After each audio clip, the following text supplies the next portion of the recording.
श्री राधे राधे। स्वागत है आपका प्रेरणादायक कहानियों में। लाली का संघर्ष भाग 1 की पहली कहानी सास के ताने। जीवन के जाने के बाद लाली के लिए हर दिन हर पल काटना बहुत मुश्किल हो गया था। लाली को पति के जाने का जो दुख था, उस दुख की भरपाई होना असंभव था।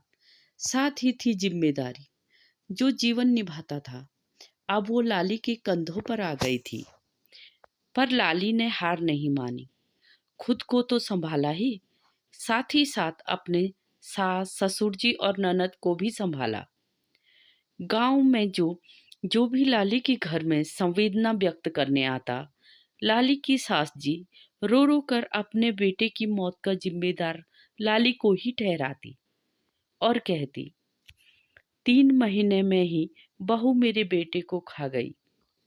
लाली के कानों में जब सास की जली कटी बातें पड़ती तो लगता जैसे किसी ने खौलता तेल उड़ेल दिया हो।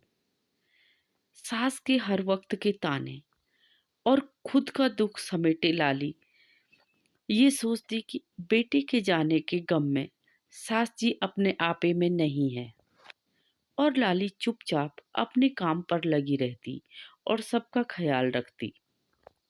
लाली के ससुर जी ने बहुत बार अपनी पत्नी को समझाया कि बहू के बारे में गलत बातें न किया करे, पर सास कहाँ मानने वाली थी। वह अपने बेटे के दुख में ये भूल गई थी कि जीवन मेरा बेटा ही नहीं बल्कि लाली का पति भी है। छोटी सी उम्र में वो खुद को तो संभाल ही रही है, साथ में हम सबको भी। मेरी बातों से लाली को कितना दुख हो रहा होगा। एक औरत होकर एक औरत की व्यथा ही ना समझ पाई। और कुछ वह लोग जो लाली की सास जी की गलत बातों में हाँ में हाँ मिला देते। बहुत कम ही ऐसे लोग थे जो लाली की सास को समझाते कि तुम्हारी सोच गलत है, और सलाह देते कि लाली के लिए अच्छा नहीं बोल सकती तो बुरा भी न बोलो। तुम्हारी इतनी कड़वी बातें बोलने पर भी लाली तुम्हारी सेवा कर रही है।